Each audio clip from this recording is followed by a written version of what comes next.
Welcome to the Software People Stories. I'm Shiv. I'm Chitra. And I'm Gayatri. We bring you interesting, untold stories of people Associated with the creation Or consumption of software-based solutions. You'll hear stories of what worked, and sometimes what didn't, you will also hear very personal experiences. and insights that would trigger your thoughts And inspire you to do even greater things.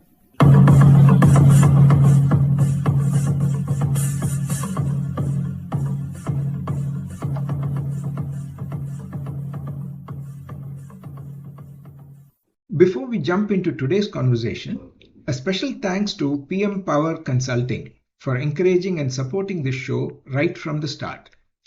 With over 1,000 person-years of collective experience, PM Power has helped many organizations, teams, and individuals chart out their own journeys of excellence and make progress.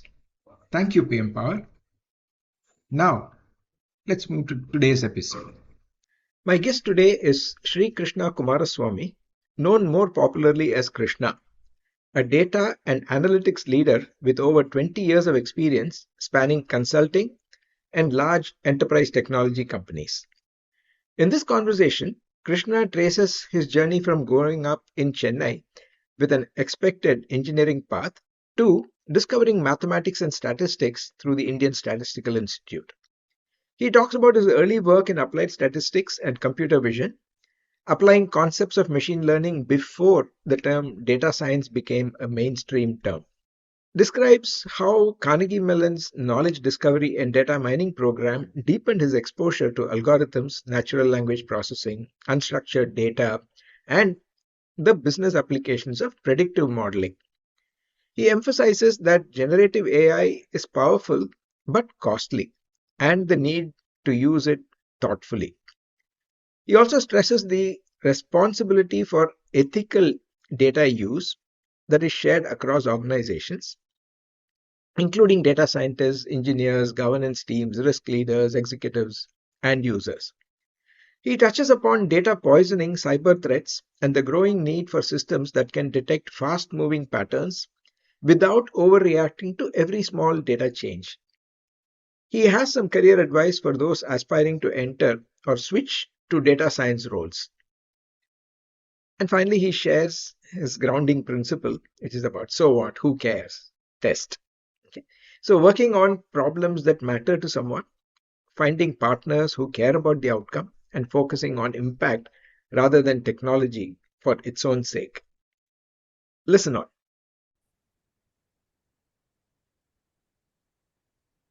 Hi, Krishna. Welcome to the Software People Stories.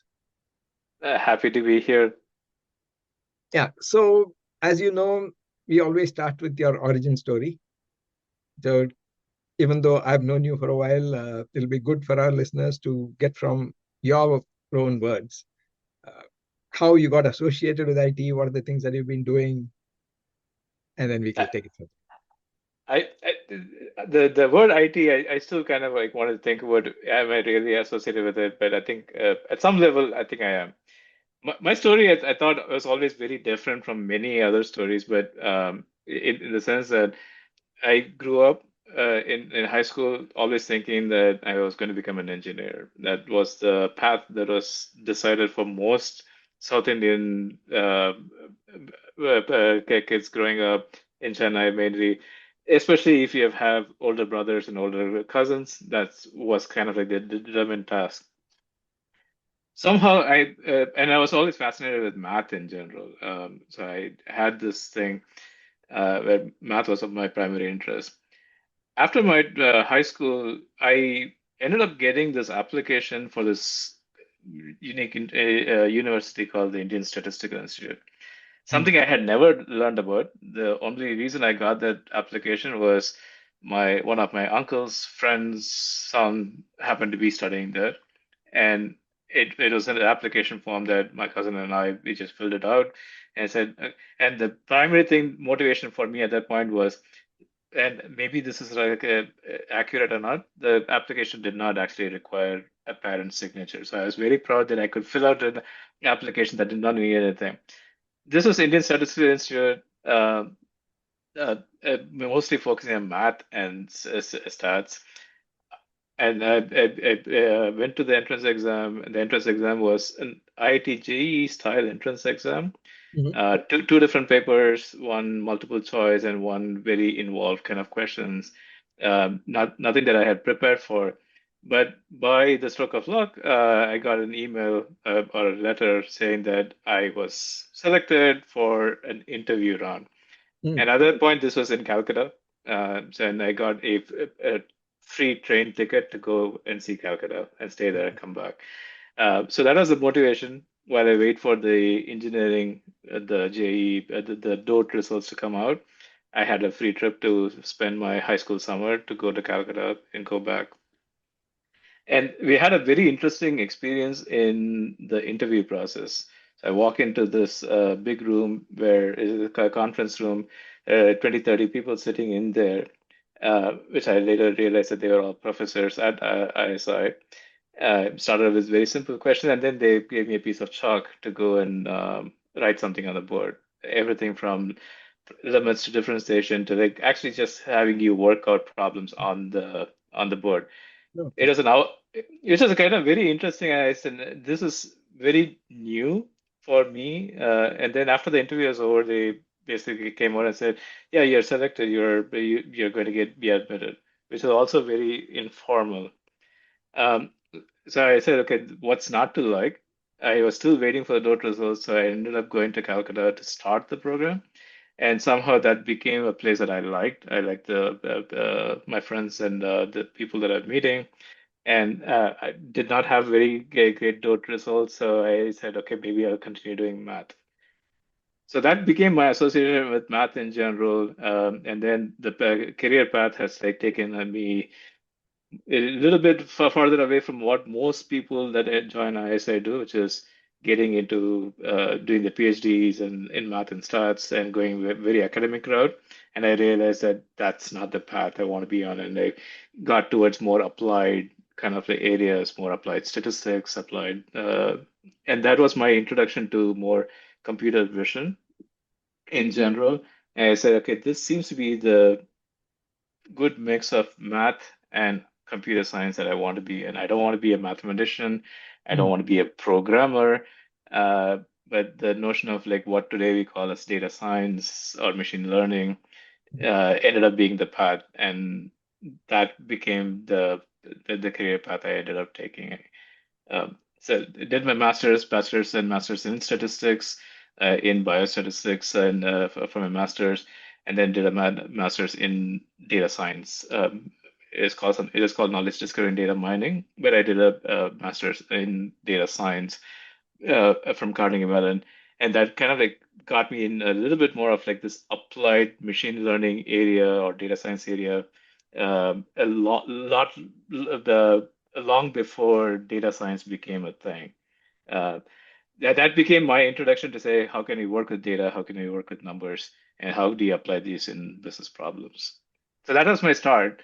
The, the careers have been very, I've spent the first decade or so in consulting companies, PwC, Deloitte. That's where I spent a lot of my time. Another decade plus in at a SaaS company, Salesforce, where I spent a lot of my time, all centered around recognizing that there is data all around us, but realizing how to make decisions with data for running a business has become the crux of my entire career. Okay. Wonderful. So the shift from, let's say, an institute like ISI or even Carnegie Mellon, when you're looking at data science, to the application of those, when you said machine learning, stuff like that. Now, how did that happen, or how comfortable was that shift? I Fortunately or unfortunately, this was not a very conscious shift at that point in time. I wish you had access to the same type of information that you do today. Right? This was again, I was doing my undergrad and master's in the late 90s, early 2000s. That meant that you were still depending on finding information in libraries, kind of like going out there. Search engines were still not that hot at that point in time, or you didn't have access to information at scale. I happened to run into this professor at ISI who was working on computer vision in general. And it started out with a very simple problem on the voice detection, right? So, which eventually became a master's thesis there, which was if there are sounds, vowel sounds, how do you recognize those sounds in the beginning? Are you seeing an A or an E? What does that look like? How does it translate into data? And he had this theories around the shape of the sound waves and trying to look through them. And that was my first official classification or machine learning type of approach. So essentially translating that wave form, recognizing the data, but building a predictive model that will say, yes, this sounds like an R or an E. Voice recognition has come long way since then. But that was my very first started saying, you can build classification systems, you can learn from data, and you can kind of apply them in different aspects. The move to, I was still looking for computer science programs. After my master's in statistics, I knew I did not want to do a PhD in statistics or mathematics because a lot of what my peers were going through, they knew they wanted to study math, pure math. There are friends that knew they want to study algebraic geometry. I know what algebra was, but I know what geometry was. I had no idea what algebraic geometry was. I know that was not the career path for me. But then I said, okay, I wanted to learn algorithms in general. I wanted to learn what these things are. And the move to Carnegie Mellon, Carnegie Mellon had this program that they just started like a year ago, which was in knowledge discovery and data mining. They still call it data mining. Now they have a machine learning department, but this was even before they had established that machine learning department. But the focus was very simple. You want to treat data, whether it is structured, numerical data, or the documents and unstructured data, and learning what natural language processing is. And that was and I really liked that kind of like an application area. So you can curate data, but you can actually learn from data to predict what might happen in the future. And that was very fascinating. And throughout my career, I've always seen the applications of algorithms in business context as the one that kind of perks me up and say, okay, this is interesting. I wanted to figure out how to do that. And the consulting experience kind of gave enough of an opportunity to go down different paths, to try it out in different industries and different problem settings. Very interesting, because this is an area that I've also been toying with or playing with at different times. So usually we don't get into a technical conversation, but I can't resist asking you some things. Because you mentioned multiple terms in terms of data science and then knowledge discovery, machine learning, etc. Okay, and then I'm still probably a little traditional in some of these things, like the Nonaka's hierarchy of data, information, knowledge, and wisdom, where progressively you add more context or you try to interpret it based on other things also that are there. So when you talk about classification systems, traditionally, these are the hierarchical taxonomies, which are kind of breaking away now, and then you have more of loosely connected or graph or maybe even amorphous kind of relationships that you discover. Yeah. So how has, say, either technology kept up with this, or suddenly a lot of these things seem to have become much easier with the more of the Gen AI type of things, and everybody thinks that Gen AI is the solution for whatever problem they have, unfortunately, right? So how has your experience been at that? I think it has evolved. There are a lot of my friends from undergrad that still say this is all just statistics, right? So, but it's stats applied in different context settings.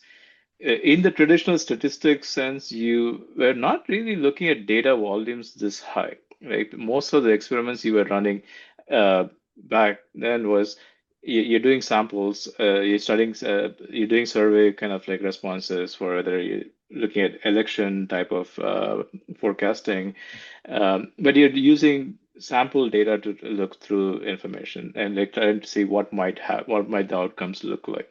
So you build it on a small sample and you extrapolate.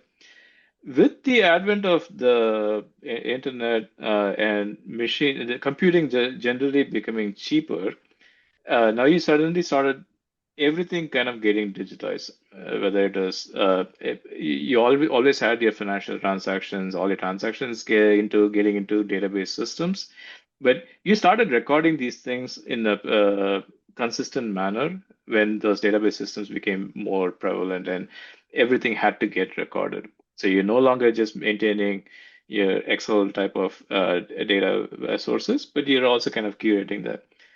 The initial approach was you had to get access to information, so you can simply build very simple reporting. That still exists today. The biggest challenge that most companies do have is to like really just figure out how many customers do I have, what are they doing, how much sales is happening, and then going further deeper into, am I going to hit my sales goals for this year? What does my next year's outcome look like? So every persona that you can think about, whether you're a marketing persona or like a finance persona or a sales persona, you have this no idea of like, I want to know what's going to happen.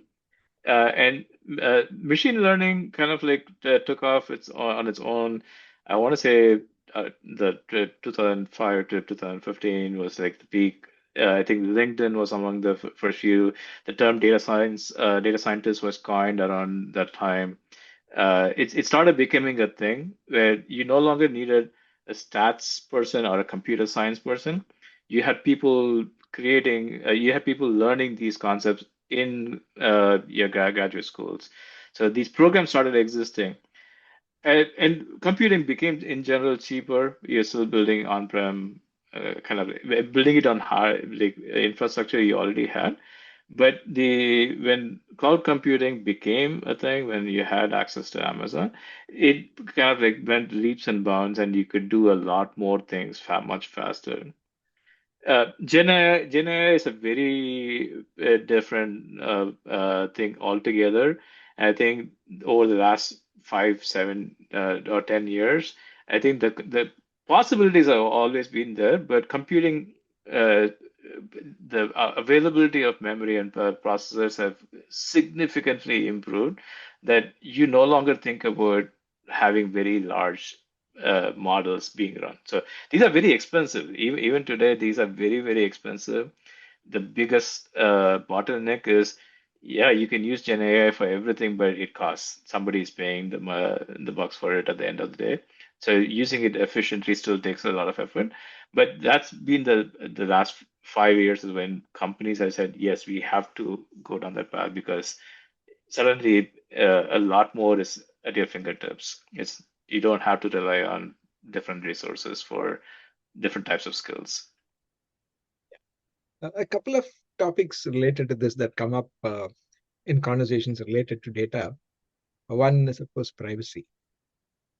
Even within the enterprise, how can one have systems that ensure that the individual's privacy is protected while the organization's requirements are also addressed? This is maybe a topic in itself for that many people will try to look for. So two different contexts. So you can think about consumer applications, like you have Netflix or Google or Facebook. These are more consumer focused products. These products tend to work on your data, right? So they are building things that will be used for, hey, can I recommend the next best movie that you will like, right? That's in a class of its own. You have to be very careful around what somebody writing the algorithms behind the scenes has access to. And typically, the way it's been handled is it goes through a rigorous anonymization process. So any data that is received, like all the demographic information typically gets masked.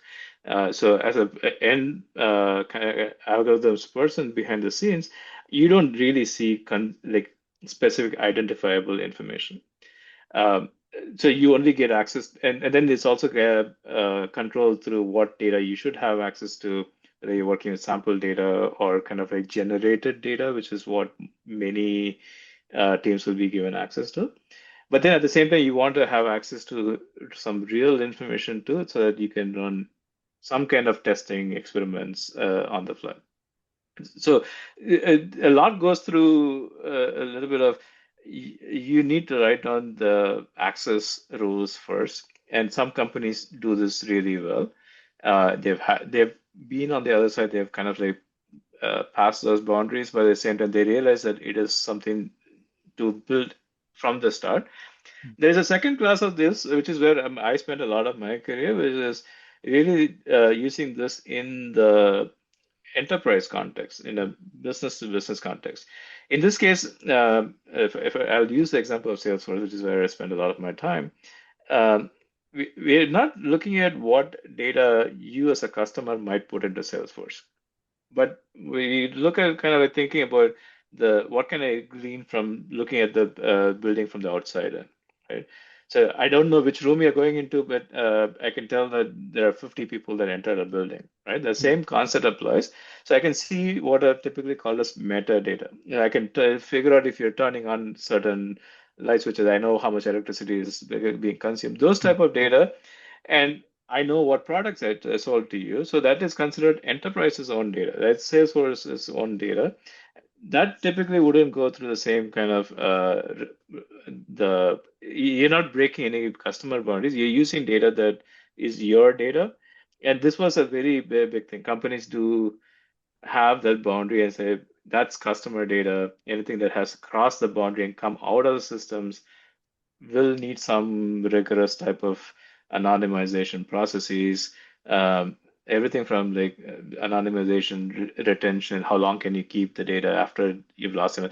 So there is a lot of things that different data functions are responsible for making sure that you're not crossing those boundaries. At the same time, as a data scientist, I want to, if only you had access to the information, you could do a lot more. But it's a slippery slope. As a data scientist, I also don't want to share all my information with all the system because there's a lot that they can learn. And knowing how much I try to like work with services that respect their privacy. Yeah, I had a couple of other use cases in it. It is in the enterprise context when somebody is rolling out an enterprise system. Say, as an employee or as an associate, as whatever role I play, a lot of data that is very uniquely and personally tied to me. Now, it could be some confidential conversations I have with my boss or even with my team, individuals, one-on-ones, appraisal data, or if I'm undertaking some, say, courses, maybe I did 3 attempts to clear something, or something I cleared in 1 attempt, etc., right?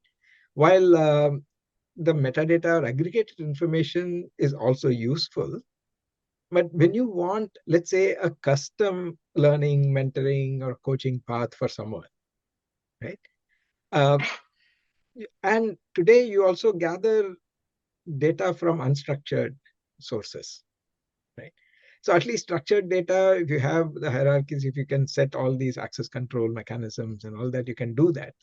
But here you don't really know, because many times as we're having a meeting, probably all these bots that keep transcribing and they're all there somewhere and somebody could get and try to piece things together. So are there any tips to protect oneself as a person who is either developing the system or as an individual in a large organization, how one can still contribute to the organizational taxonomy? Because one of the things that I had done, we came up with 2 levels of taxonomy. One is we call it high tax and low tax. The high level was the organizational, what they want, and then low tax is personal, what I want, or whatever is relevant for me in my role or in that current context, etc. But it's not easy. I mean, I would say that there were probably a lot more open questions than answers. Yeah, the ability to control access to information and while still being able to extract value from it. The boundary line is very, very, it shifts based on technology changes. So a very simple thing. one of the projects I had been doing at Carnegie Mellon was like a project around you have these disclosure databases where you can get stats on demographic information, right? So things that your state or your city or can collect, but these are publicly available data sets. So they collect information about all the people, but at the same time they are expected not to reveal too much personally identifiable information. So typically what they do is they give you some high-level stats, high-level stats on there's X proportion of people in this age group and so on. But what people also started doing is there's an adversarial system where you could ask these questions, get what is publicly identifiable information, but then you ask a tangentially different question and you cross-reference it, and then you have this like n-dimensional cube of data, right? Where you can put everybody in terms of this is a person that is, and when you start narrowing down based on how many, in this case, how many people who grew up in the 70s and 80s are now doing podcasts, and then suddenly you realize that there's like one or two people doing that, and you can really identify. So the question is then how do you prevent systems from doing that? And with Gen AI in general, I think the ability for you to connect a lot of disparate pieces has become significantly higher. And this is one where even if you assume that you have kind of controlled it, it is very hard. So a lot of what I think people are doing as an individual, I try to like keep track of like where I'm posting what information. So I am very particular. I have like multiple email addresses that I use for very specific reasons to like, completely differentiate them. But it's also possible for systems to actually learn more. Like if I have two accounts on my same device, it is possible for, let's say, a Google or an Apple to figure out that these are essentially the same person, just impersonating to. It's very hard to like control it from a user point of view right now. But to not cross the boundary from as a company, as an organization, the primary thing that you always say is you have to build that access control from the very beginning. So if it's a personal conversation, let's say you're using Microsoft Teams or Slack or anything to have individual one-on-one conversations, then any AI system that has access to information is in that context, you can think about how AI will add value to that particular one-on-one conversation where you can chime in.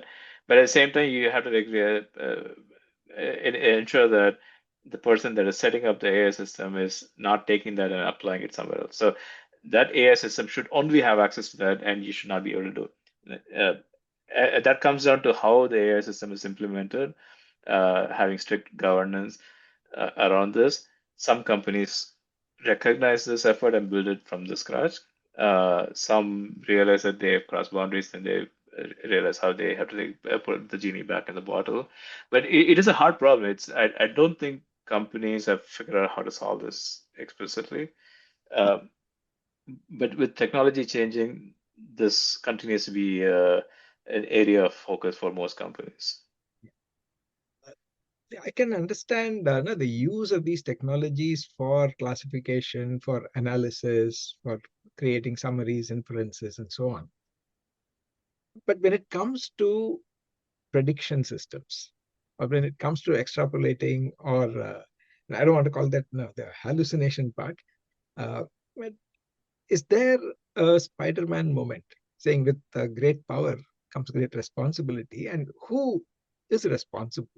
This is again a debate that has been opened, whether it is the data scientist who designed the algorithm, or is it the technical developers or whoever implemented that, or the people who are doing the runtime data governance, or the users who have not been very cautious about this, etc.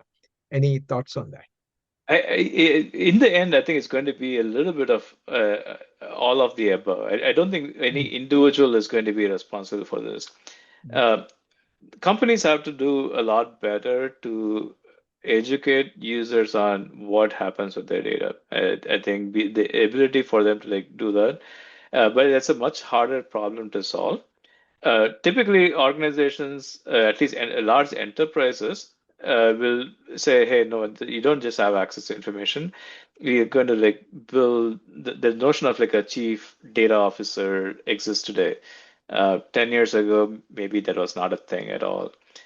So you do have a data office type of environment, the organization set up, where they recognize that data is an asset, it's a strategic asset, and you have to treat it like any other confidential information. So it needs to be protected. Not everybody should know, should not have access to the same type of information. You need to have those rules. And there are the chief risk officers do tend to like, think about what is the level of access and what will happen if it is leaked, and like how do you manage risk for the organization at scale. But that becomes part of the either the IT organization or the data organization to take responsibility that that is something that they care about. Typically, the board will care about something like this because it exposes a lot more if you're found to be negligent of managing how data is processed. Especially if it is customer data, there is a lot more security around it. That's a given. Customers will fight tooth and nail if their data is being misused. But then it starts getting into even for learning from other customers, typically there's something in your contract that says, yes, companies can use your data to learn from them. And enterprises are way more vigilant about how their data is getting used. And usually you have something in their contract that says, yeah, we won't use your data, but we'll use metadata about you to learn from you. But I think the line is very slippery. There's no silver bullet for sure. So my next question, you can choose not to answer it if you don't want to. When you are engaged in a project like this with multiple pieces, what helps you sleep peacefully at night?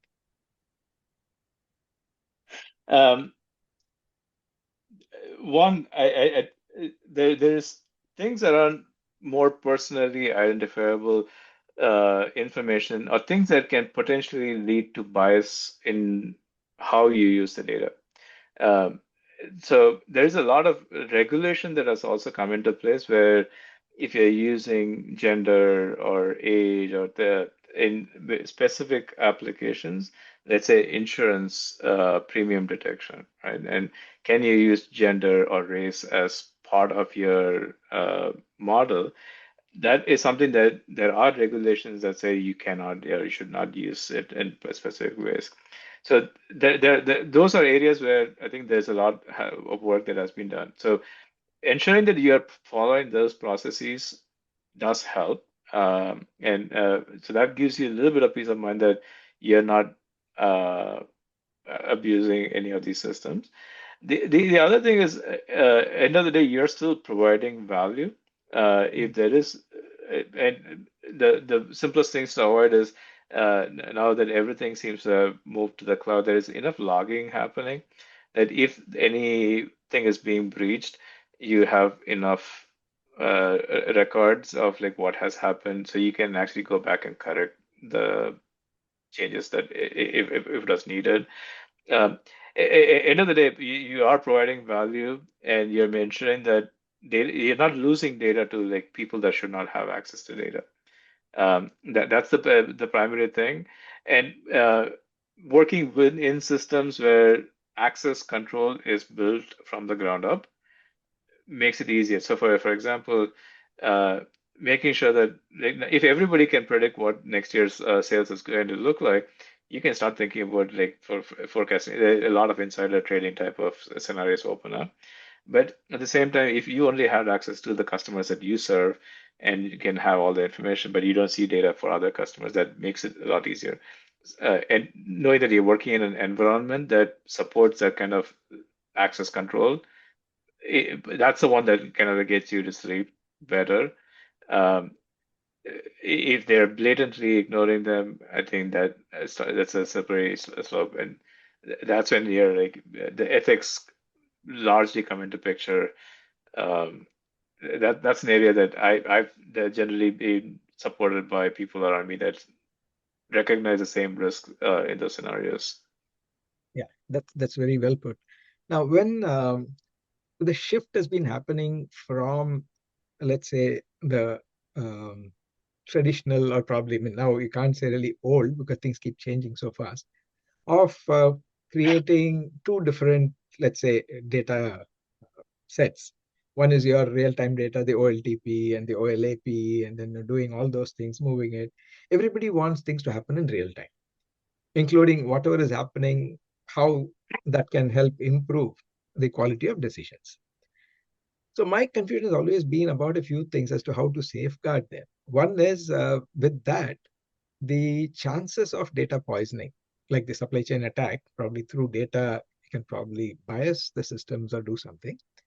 Second is if it is about real-time business data, what is a reasonable sample size, or when do you kind of do that? For every little change, how do you determine it's an anomaly or it's a new pattern that is emerging, or ultimately incorporating real-time data and building in some of these safeguards that you mentioned? So historically, at least, when you had organizations picking up more machine learning type of applications, you're mostly working with historical data. So they're not really trying to build real-time systems, but you're looking at historical data that you've curated, snapshotted over a period of time, things that you can learn from. In that context, when you think about building machine learning algorithms, you tend to think about, is my old data still relevant enough in today's context?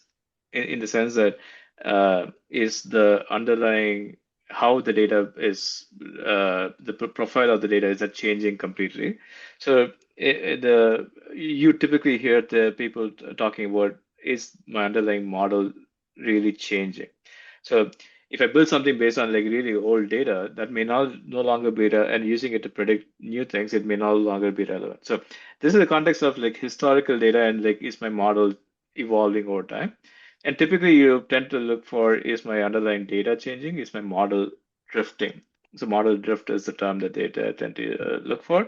And you want to build machine learning systems that will constantly keep tuning itself so it works on newer data. So that's but in this case, you're doing large scale machine learning where you're trying to learn from the population as such.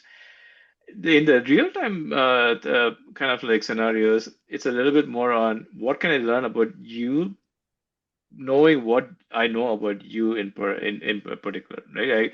I can bring in all historical learnings, but at the same time, I think it becomes a little bit more of a transactional intelligence that you're looking for, not an enterprise what did every single customer do at this particular point in time. That is going to be boiling the ocean.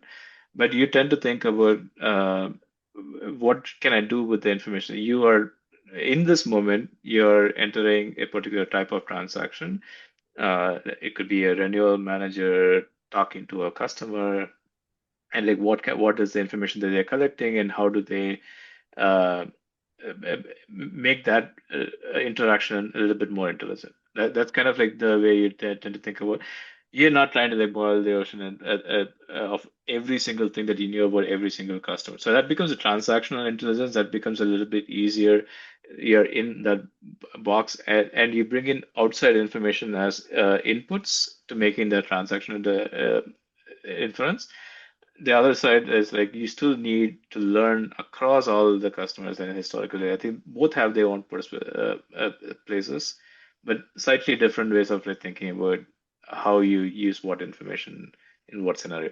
Real time, I would think it's more transactional in nature, not really changing the entire system altogether. Okay. Yeah, except when it is a cyber threat. There you need to be able to sense those signals and also take decisions and act. Yeah, so there are things that could be happening in real time that you want to learn and detect if there are patterns. If this emerges into patterns, maybe you need to take. Yeah, actually, that's a very interesting scenario. Probably depends a lot on. I was mostly thinking about more B2B type internal scenarios, but this is a very different thing on how attacks are generally handled because they are probably evolving much faster and rapidly getting deployed. And with AI, it's become a lot more feasible to like do this Yeah. at scale. And scary. Yeah. Yeah. Okay. I didn't realize how long we've been talking. Then I think as we come to the close, a forced close of this conversation, I have to ask my favorite question on career tips. So for two segments of people, one, those who are considering a career in IT, or we make it more specific to data science and related applications, or those who are going through a mid-career question or dilemma, saying that like, should I get into data science? Or what can I do with data science? Are there any transferable skills, etc.? What would be your tips for them? So the one thing that I always go back to, and I've always been the person that is not necessarily closest to the algorithms and thinking about, hey, I can implement this cool algorithm, cool machine learning algorithm, or like or this cool technology. I've always focused on like who's going to use the system and what are they actually changing. So a little bit of empathy to the users of these systems, these outputs, somebody that's going to change how they work will do you wonders, mainly because you will spend a lot more time understanding what their real pain points are, as opposed to just building these mathematical models. Um, so that meant that my first job was building some kind of accounting fraud detection. And this is very evident for me. Like I started out saying I'm going to look for outliers and anomalies, and then I realized that every single audit person I was talking to couldn't care less. And when I started talking to them about channel stuffing or something about cooking, how companies are cooking the books, I was speaking a different language. So a lot of how you think about the algorithm, the same kind of empathy for the problems you're trying to solve and understanding will open up more doors on like what type of problems you solve. So it's one to keep it constantly in mind. There's a sec. This is probably relevant for whether you're starting out fresh or not. If you're a new person trying to get into as part in your undergrad or studying to become a data scientist, I think knowing how these algorithms work, some deep understanding does do you wonders, and it knows when you're not crossing the boundary, right? When you're not drawing incorrect conclusions. So for data scientists, a lot of the things that they look for is you have to draw conclusions on your experiments, but you have to make sure that those experiments are not biased experiments to start with. So some base knowledge will help. So spend the time on the theory, but also on like how you're applying it. So being data minded is something that no matter which type of organization you are, with these AI tools becoming front and center, everybody is having to like rethink in at some level as being data people in general. The reality is that you are a data person, even if you think you're not. The thing that will ground most people is um, there are real underlying problems, right? So if you look deeply at, let's say, how sales is doing forecasting, they typically carve out territories and they're doing forecasting. But the accuracy of these manual forecasts and recognizing that you can actually be far more accurate if you're applying the same kind of principles from a data science machine learning perspective, that when you open yourself up for what might happen, and this would happen through conversations in general, you can think about like how would a data first organization look like? What does an AI first organization look like? And how do you reimagine finance or HR from a data first principles? And that's what companies like Google and Facebook have successfully done. They've recognized that data is their asset. They have built the infrastructure around it. They didn't start out as a, hey, I want to create Gmail, but they recognize that there is some key underlying premise that they have about how they want to use data. And that is what kind of like opened the doors for different types of paths that they've gone through. But they generally just having conversations with data professionals, whether it's a data engineer or like a data scientist or like a machine learning engineer or even an analyst, and say, how do they visualize information? How do they present information? How do they learn from it? Just open yourself up to learning these concepts, and that might poke something. You come from, but at the same time, if you're shifting from a business-oriented function, you have something that is much deeper that data scientists don't have, and which is that you have a lot more context around how businesses run. And that is something that data scientists desperately look for. That's the path that still is a massive gap. And you bring something to the table while you're trying to become a data first person. And there is another person on the other side that says, hey, I'm a data first person. I want to like learn. Have those conversations, as many conversations as you can. It opens up the thought process a lot more. And that's been the primary thing is I tend to like talk to people not in my domain, and that opens up some level of thinking for me. Wonderful. So I have a bonus question, even though I said that was the last question. So working with a lot of data itself, the huge amount of things that one needs to comprehend, as well as the ambiguity, the variability, and all these moving pieces, do you have any personal practices to stay grounded? So honestly, on the technology side, on like how data is curated, I think the tools have kind of evolved significantly to provide you the type of scale that you need. So I tend to think very little or not at all about the how data is curated, managed, and like processed. That's not. I rely on people that do that day in and day out. The things that I constantly do think about, and there's one that one of my first managers said, there is a so what, who cares moment in everything that you do. When you unlock that, you somehow unlock the what is there somebody that wants you to like solve this problem and that is going to work with you to make what you do successful. That's the one thing that I constantly look for is if there's somebody that wants this more than I do, then it's going to make things come together. That's the one that I keep going towards is like, okay, there are enough problems to solve, but let's work on problems that actually that will drive some impact and value for somebody that wants to like change. So find the right partners, work on the right problems. There's very interesting problems out there to solve. So on that note, Krishna, thanks a lot for coming on the show and then sharing your story, your perspectives in a very exciting area of data. This was an interesting thing. I did not know what to expect coming in. At the same time, I think I probably thought I now have a few topics in my head that I wanted to think about. Everything from like cybersecurity, which I had not really been thinking about. But it is a very interesting conversation for sure. Thank you.